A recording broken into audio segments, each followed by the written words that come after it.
Hello, hello, minha gente! Mais um podcast Divos da Linguagem. Aliás, se você ainda não se inscreveu no nosso canal, aproveite e faça isso agora. Hoje nós temos um assunto super da moda. É sobre o quê? Nada mais, nada menos do que o empoderamento feminino. E quem eu trouxe aqui para tratar desse assunto? Quem? Ela, a poderosa, nordestina da gema, chegou a Manaus em 1991. Cursou letras, foi professora com 17 anos. Já estava atuando lá com a galerinha do ensino fundamental, a quarta série, já ali com seus dotes, adquirindo o máximo que ela sempre é, que ela se entrega, nada mais, nada menos do que professora Gliceriana Maciel. Obrigada. Que apresentação, né? Muito obrigada. É isso. Eu cheguei aqui, Raquel, há 33 anos mais ou menos. E assim, eu vim com uma experiência mínima, né, lá do Nordeste, mas como você falou, com aquela garra, com aquela vontade, e eu acho que o segredo para a gente ser a mulher empoderada, como você disse, que nós somos, né, mulheres Sim, sem empoderadas, dúvida. é sempre querer fazer o melhor, sempre dar o máximo de si naquilo que você faz. Então, acho que isso foi a minha meta, isso foi o meu segredo até hoje, né? De tudo que eu vou fazer, eu me dedico o máximo para fazer da melhor forma possível. Então já pega essa dica, gente. O máximo que você puder dar de si, seja no mínimo que fazes, como já diria o poema de Fernando Pessoa, põe tudo quanto és, ou seja, se entregue, tente fazer o seu melhor. E sobre o empoderamento, essa palavra que é um neologismo, né, Gli? É uma Sim. palavra que ó, a gente fala empoderar. Existe realmente no dicionário o verbo poder e o empoderar. Agora, esse empoderamento, esse sufixo que traz o verbo para a forma de substantivo, ainda não é reconhecido pelo Volpe, viu, minha gente? Ah, e o que é o Volpe? O vocabulário oficial da língua portuguesa. Então, é um neologismo, porque é uma palavra agora da moda, né, Sim, Gli? sim. Aliás, o que é, Gli, o empoderamento para você? Principalmente, lógico, o feminino. Sim, porque é o seguinte, as mulheres têm lutado muito por seu espaço na sociedade, né? E esse empoderamento é uma atitude, né? É aquela atitude de querer se destacar, de querer ser, de querer estar nos espaços sociais, políticos. Então, eu vejo assim, que é uma consequência do feminismo. O feminismo é uma filosofia, né? Uma corrente filosófica que iguala homens e mulheres. Mas já o empoderamento, eu vejo assim uma consequência. Isso trouxe para a mulher essa força, essa liberdade, essa vontade de se livrar dessas amarras do machismo. Então, é mais do que uma atitude. E essa palavra, ela vai ser absorvida ao dicionário. Você sabe que as palavras vão, a língua vai mudando de acordo com o Sim, tempo, palavras vão caindo em desuso, acrescidas, palavras outras em vão. Isso, desuso. mas essa palavra empoderamento é a força da mulher, é o substantivo, não é? Essa atitude que as mulheres têm hoje de quererem ser diferentes, de não se submeterem mais a essa questão do machismo e de se sentir inferior. Mas isso é muito gradativo, Raquel, porque o problema do machismo não é bem só no homem. Muitas mulheres têm atitudes machistas ainda hoje. É muito difícil a gente se livrar de amarras do passado, né?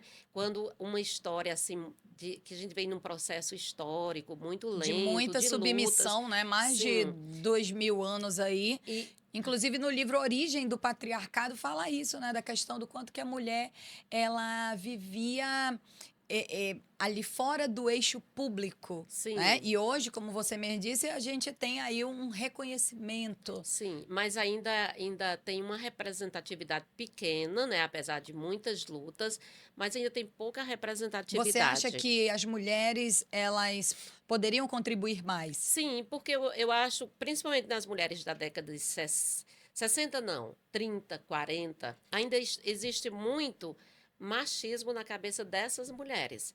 Se você olhar o pensamento de como era a sua mãe, a sua avó, é diferente do que você pensa e do que pensa sua filha.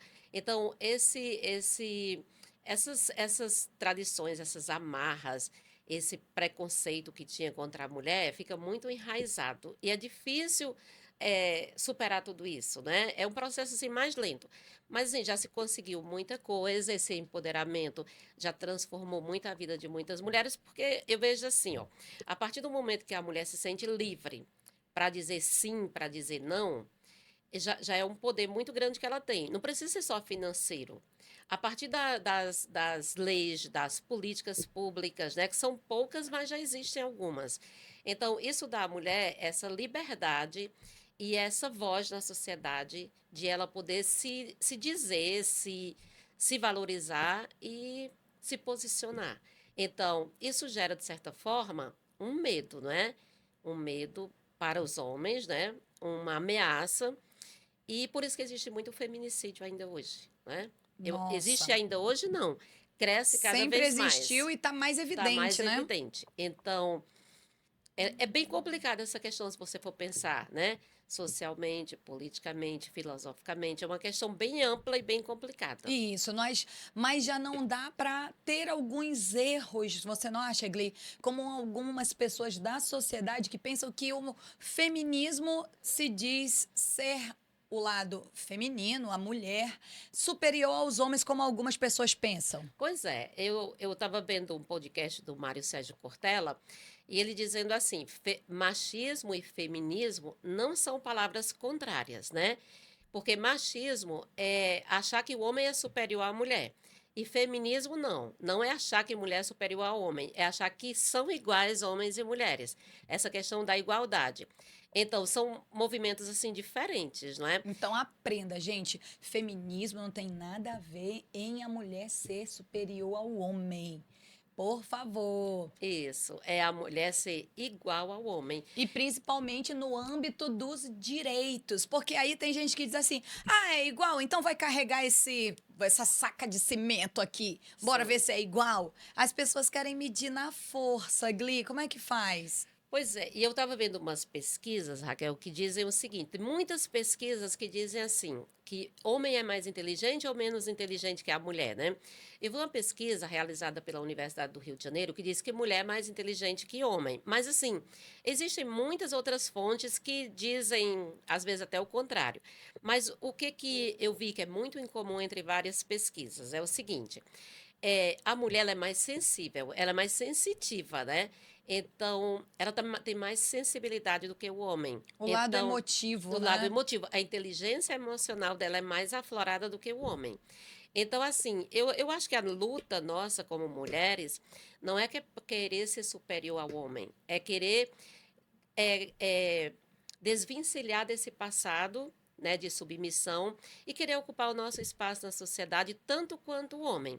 Agora, às vezes, eu fico muito triste quando eu vejo o seguinte, olha, O há que, Gli? poucos dias teve a votação daquela PL lá de igualdade salarial entre homens e mulheres, né?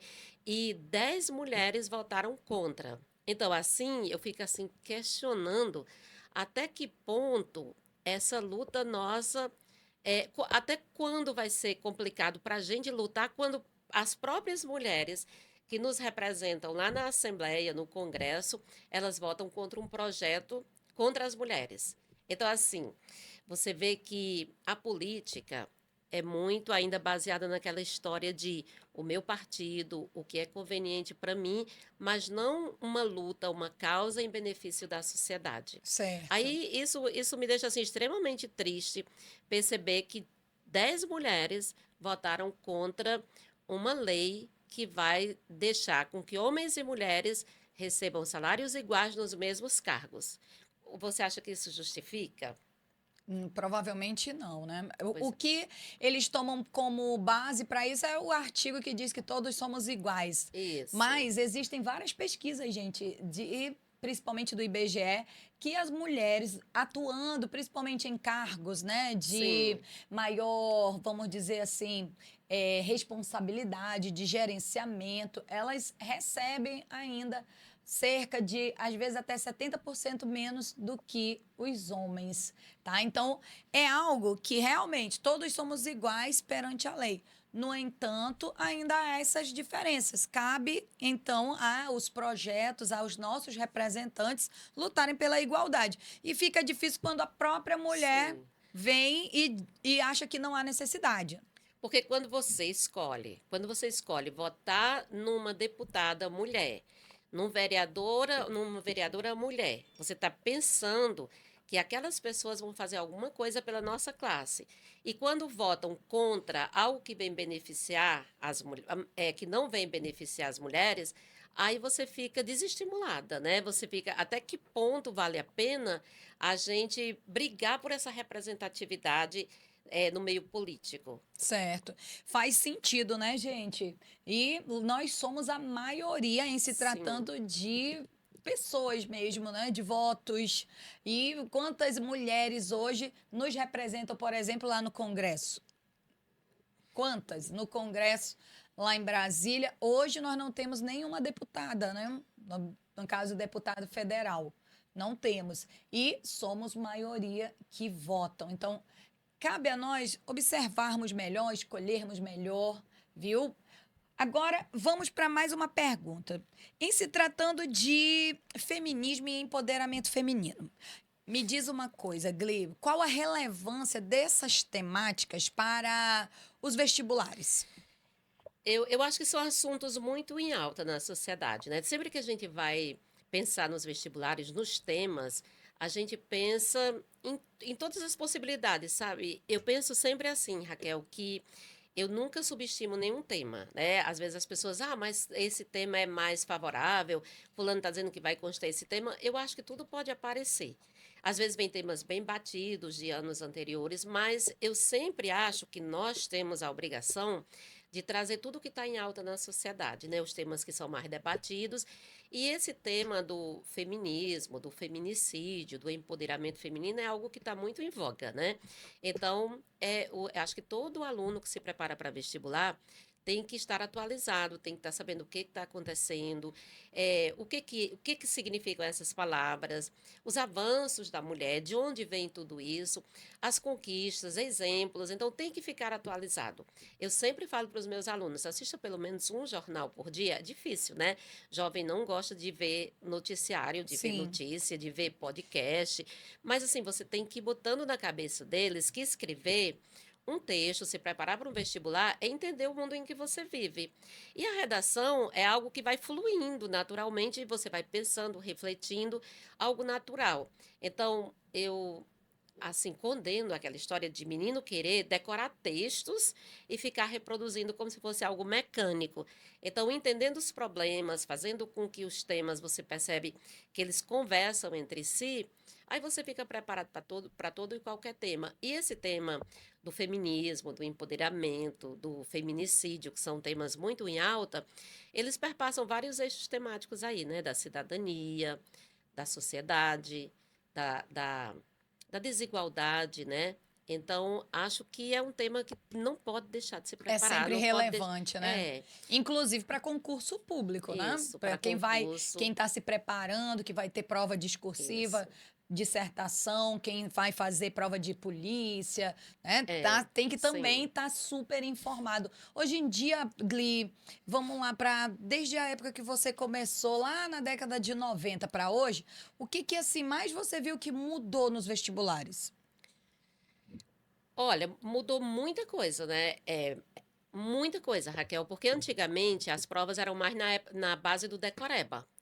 Mais decorar datas, hoje é mais na base da interpretação, da reflexão. Depois do Enem, tudo se transformou, tudo mudou. É tanto que você como professora de língua portuguesa, você sabe que a gente não pode dar mais aula de língua portuguesa como se dava antigamente, decorando regras e tal. Então, é mais a parte da interpretação, da leitura, do senso crítico, não é? E a redação mudou muito daquele tempo para cá. Por quê? A gente não tem jeito de não falar em redação, né, Raquel? Sem dúvida, Não mas é tem isso mesmo, como. gente, porque ela é a dama da redação, é Não a tem como diva da não redação. puxar para a redação. Porque é o seguinte, antigamente, ó, escreva sobre tal tema. E às vezes eram temas tão absurdos, Não, né? eu lembro do vestibular da UFAM, que era a capa do CD do Nirvana, Hum, né? Aquele Nevermind.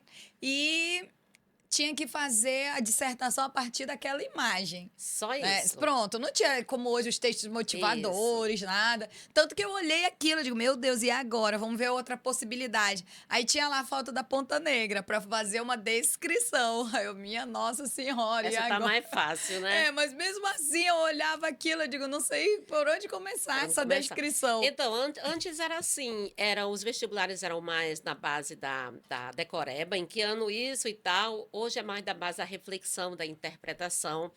E também a redação mudou muito com o Enem, né? Com essas 5 Com essa competências que eu... questão de também, principalmente na argumentação, né? Sim, Não dá mais para você, como disse a professora, ficar decorando, gente. Você tem que estudar, tem que ler, tem que se mais aprofundado, principalmente em arte, filosofia, saber história. fazer relação entre as áreas, trazer conhecimento de várias áreas, saber organizar isso dentro do texto, saber fazer uma reflexão racional, não é?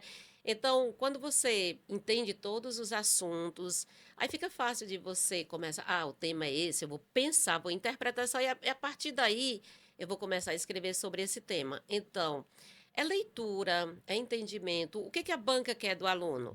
É perceber que ele entende minimamente ali o mundo em que ele vive, não é? A sociedade, Na né, gente? Não vai chegar sociedade. lá e dizer que o feminismo, por exemplo, é a mulher ser superior ao homem. Pois é.